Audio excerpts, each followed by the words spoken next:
Okay, so what is zero-based budgeting, really? It's not as complicated as it sounds, I promise. The basic idea is this. At the end of the month your income minus your expenses equals zero. That doesn't mean you have no money left, it means every dollar has been assigned a specific purpose.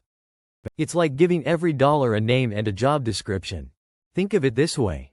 You have $3,000 coming in this month. With a zero-based budget, you're not just saying, okay, I'll pay my bills and see what's left.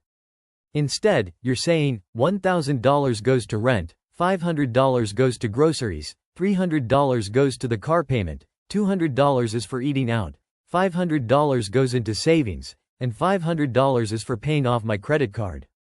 You've accounted for every single dollar. Income minus expenses equals zero. This is a huge difference compared to traditional budgeting. Traditional budgeting often focuses on tracking expenses after they've happened. You look back and see where your money went. Which is helpful, but it's like closing the barn door after the horses have bolted. Zero-based budgeting is proactive. You decide beforehand where your money will go. It's like planning a road trip with a detailed map versus just hopping in the car and hoping for the best. Which trip do you think will be smoother?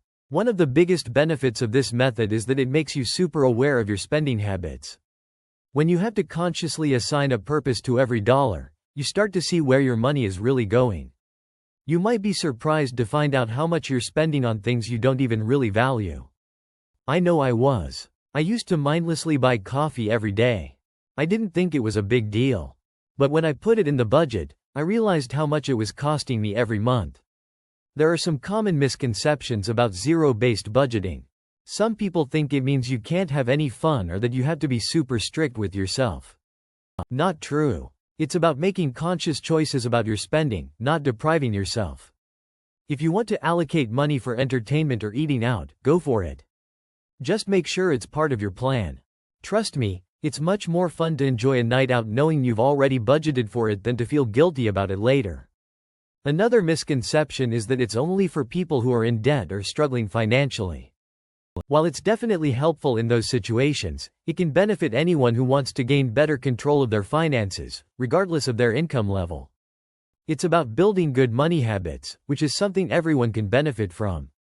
The history of zero-based budgeting is interesting too. It has roots in program budgeting used by governments, and it was popularized in personal finance by Dave Ramsey.